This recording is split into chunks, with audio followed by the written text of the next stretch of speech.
मैं लक्ष्मी ओझा टारगेट परीक्षा में आपका स्वागत करती हूँ। और कुछ क्वेश्चन बचे हैं अभी अव्यय से, तो आज हम उनको पढ़ेंगे जो कि हमारे यूपी टेट में आ चुके हैं। तो चलिए शुरू करते हैं।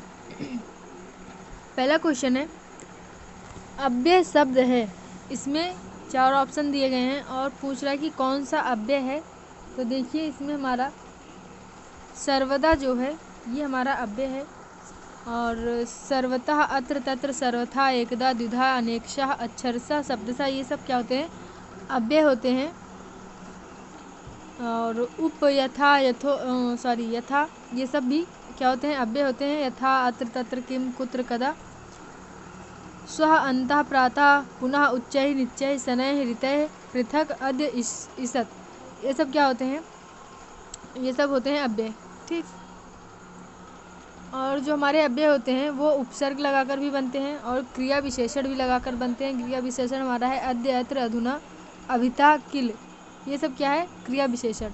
और समुच्चय बोधक से भी बनते हैं, जैसे चा, इति, तथा, पितु, वा, ये सब क्या है? समुच्चय बोधक। और विस्मयादि बोधक से भी बनते हैं, अहा, अहो, हंतः, धिक, अये, अरे, ये सब विस्मयादि बोधक है। तो ये सब भी लगाकर हमारे क्या बनते हैं? अव्यय बनते हैं। तो चलिए अगला क्वेश्चन है। और देखिए इसमें क्या है? नदी, सह, अहम, इस सब का रूप चलता है। तो ये सब हमारे अव्यय नहीं है। जिन शब्दों का रूप चलेगा वो हमारे अव्यय नहीं होते हैं, और जिनका रूप नहीं चलता है वे ज्यों का त्यों ही वैसे ही लिखे रहते हैं, वो हमारे क्या होते हैं? अव्यय होते हैं। अगला क्वेश्चन है, अद्य अहम पाठम न पठिष्यामि, वाक्य में अव्यय पद है। तो देखिए अहम तो अव्यय नहीं है, पाठम भी अव्यय नहीं है, पठिष्यामि भी अव्यय नहीं है, क्योंकि इन सभी का क्या चलता है? रूप। अद्य जो है ये हमारा क्या है? अव्यय है। तो इसमें हमारा ऑप्शन नंबर ए सही हो जाएगा। अद्य जो है वो हमारा क्या है? अव्यय।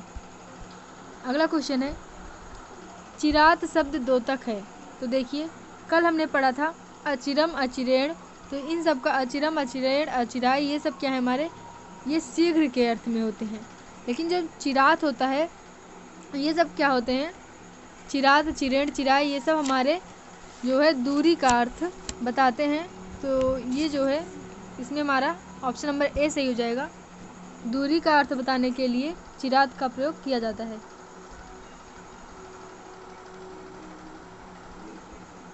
सॉरी, यहाँ पे समय है, समय का अर्थ बताने के लिए प्रयोग किया जाता है। ऑप्शन नंबर इसमें बी सही हो जाएगा। और चिरात का प्रयोग दूरी के लिए नहीं, थोड़ी सी गलती हो गई, मिस्टेक। तो ये हमारा देर के लिए किया जाता है, देर तक या देर में। तो चिरम, चिराय, चिरात, चिरेण, इन सब का प्रयोग देर तक या देर में के लिए किया जाता है। ठीक। तो यहाँ पे हमारा ऑप्शन नंबर बी सही होगा, समय के लिए किया जाता है। अगला क्वेश्चन है हमारा, अव्यय शब्द समूह है, कौन सा इसमें से अव्यय शब्द समूह है? तो देखिए यहाँ पे सा, ते, युवम, इन सब का क्या चलता है? रूप चलता है। और सर्वतः, अधुना, ऊपरी, ये हमारा क्या है? ये हमारा अव्यय है, सर्वतः, अधुना, ऊपरी। ठीक। तो यहाँ पे हमारा सही जगह ऑप्शन नंबर सी। अगला क्वेश्चन है हमारा, सर्वनाम शब्द नहीं है, कौन सा सर्वनाम शब्द नहीं है? तो इसमें हमारा सही जाएगा अपि। अपि क्या है? सर्वनाम नहीं है। ठीक। ऑप्शन नंबर ए हमारा सही हो जाएगा। अपि जो है ये सर्वनाम नहीं है, और ये सारे हमारे सर्वनाम हैं। यूयम, तस्मै, तौ, ये सब क्या है? सर्वनाम है। और अगला क्वेश्चन है,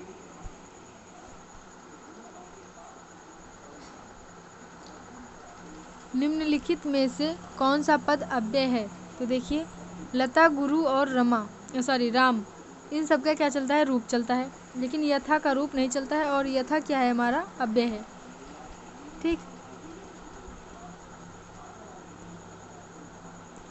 अगला क्वेश्चन है, मशकः कर्णस्य पार्श्वे शब्दम करोति, यानी कि जो मच्छर है वो कान के पास क्या कर रहा है? भनभना रहा है।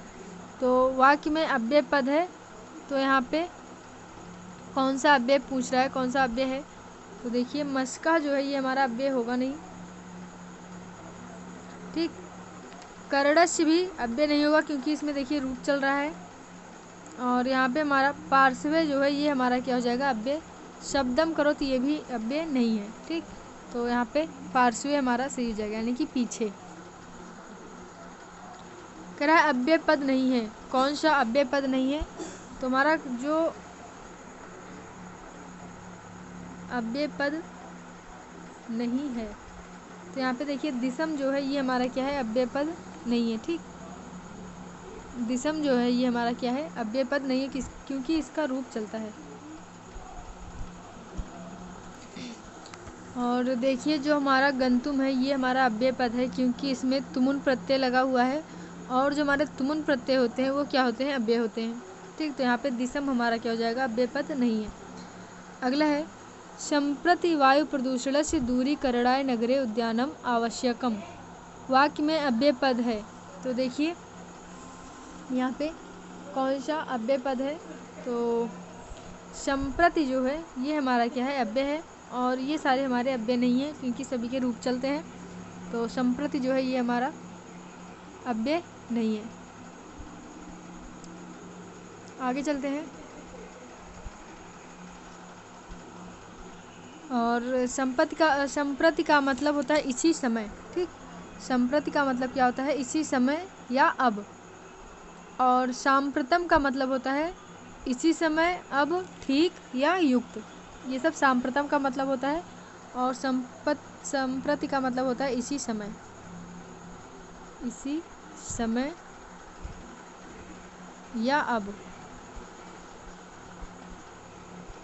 चलिए अगला क्वेश्चन है, उपसर्गों की संख्या है। तो उपसर्ग की संख्या हमारी कितनी है, 22 उपसर्ग हैं हमारे। अगला क्वेश्चन है, संस्कृतम शब्द में निम्नांकित में से कौन सा उपसर्ग है? तो देखिए संस्कृतम में सम उपसर्ग है। ठीक, तो ऑप्शन नंबर इसमें बी सही हो जाएगा। क्या उपसर्ग है, सम। अगला क्वेश्चन है, आदि में जुड़ने वाले तथा अर्थ परिवर्तन करने वाले शब्दांश को कहते हैं। तो आदि मतलब क्या होता है, आदि मतलब पहले, जो पहले जुड़े। तो जो पहले जुड़ता है वो हमारा क्या होता है, उपसर्ग। ठीक, बाद में जुड़ता है क्या होता है, प्रत्यय। जो बाद में जुड़ता है वो हमारा प्रत्यय होता है, और जो आगे जुड़ता है यानी कि आदि में जुड़ता है वो हमारा उपसर्ग होता है। तो यहाँ पे ऑप्शन नंबर डी सही हो जाएगा। यहाँ पे फिर से पूछ लिया गया है कि उपसर्गों की संख्या कितनी है, तो 22 है। अगला क्वेश्चन है, निम्नलिखित शब्दों में से कौन सा शब्द उपसर्ग युक्त नहीं है? कौन सा उपसर्ग, किसमें उपसर्ग नहीं है? तो देखिए इसको हम तोड़ेंगे, बी हार आएगा। ठीक, हार का मतलब हमें पता है। और यहाँ पे बी और देश है, तो यहाँ पे वी अलग कर लेंगे, तो देश हमारा क्या हो जाएगा, एक सार्थक शब्द है। योग भी क्या है, सार्थक शब्द है। बिटप में देखिए वी को अलग करेंगे, टप, तो टप हमारा कोई शब्द हुआ नहीं, इसलिए ये हमारा ऑप्शन नंबर बी जो है ये हमारा सही हो जाएगा, क्योंकि इसमें उपसर्ग नहीं लगा है। ठीक, अगला क्वेश्चन है, उपसर्ग धातु के साथ आता है। तो पहले आता है या बीच में आता है, दोनों तरफ आता है, पीछे आता है? तो सभी को पता है कि पहले आता है। ठीक, कहीं भी उपसर्ग आएगा, चाहे धातु में आए चाहे शब्द में आए, वो हमारा पहले ही आएगा। अगला क्वेश्चन है, संस्कृत में उपसर्गों की संख्या। तो अभी हमने पढ़ा 22 है। और अगला क्वेश्चन है, विश्रामा पद में उपसर्ग है। तो विश्रामा पद में कौन सा उपसर्ग है? तो ऑप्शन नंबर ए हमारा सही हो जाएगा, वी उपसर्ग है। अगला क्वेश्चन है, 33 को संस्कृत में लिखेंगे। तो देखिए त्रयोत्रिंशति नहीं लिखेंगे। ठीक, त्रयोत्रिंशति नहीं लिखेंगे, त्रयसति भी नहीं लिखेंगे, और त्रयोस्त्रिशति भी नहीं लिखेंगे। हमारा क्या होगा सही, ऑप्शन नंबर सी, त्रयस्त्रिंशति। ठीक, क्या लिखेंगे, त्रयस्त्रिंशति, ये हमारा सही है। और ये तीनों ऑप्शन हमारे जो हैं गलत हैं, लेकिन ऑप्शन नंबर सी हमारा सही है। अगला क्वेश्चन है, हाथी को संस्कृत में कहते हैं। तो हाथी को हम संस्कृत में क्या कहेंगे? तो देखिए गजा भी कहते हैं, हस्ती भी कहते हैं, और कुंजर भी कहते हैं। ये वाला क्वेश्चन पूछा गया था इस बार यूपी टेट में, 8 जनवरी को जो हुआ था, उसमें बोला गया था कि हाथी को क्या कहते हैं। तो कुंजर कहते हैं हाथी को। तो ऑप्शन नंबर इसमें हमारा डी सही हो जाएगा। तो देखिए हाथी को गजा भी कहते हैं, हस्ती भी कहते हैं और कुंजरा भी कहते हैं। यहाँ पे ऑप्शन नंबर हमारा डी सही हो जाएगा। तो अगला क्वेश्चन है हमारा रचनाएं से। कह रहा है कि धनपाल की कौन सी रचना है, धनपाल की कौन सी रचना है। तो धनपाल की जो है वो है तिलक मंजरी। ठीक, तिलक मंजरी। देखिए उपयुक्त सभी नहीं होगा, आपको लगेगा उपयुक्त सभी, लेकिन उपयुक्त सभी गलत है। तिलक मंजरी जो है ये हमारी क्या है, धनपाल की रचना है। और जो ग्राम ज्योति है ये है पंडिता क्षमा राव की। ठीक, पंडिता क्षमा राव की रचना है। और जो मंदार मंजरी है, मंदार मंजरी ये है किसकी, विश्वेश्वर पांडे की, विश्वेश्वर पांडे। ठीक, और ये तीनों जो हैं क्या हैं, गद्य काव्य हैं। तीनों क्या हैं, गद्य काव्य। ठीक, तो आज के लिए इतना ही। थैंक यू, कल मिलते हैं।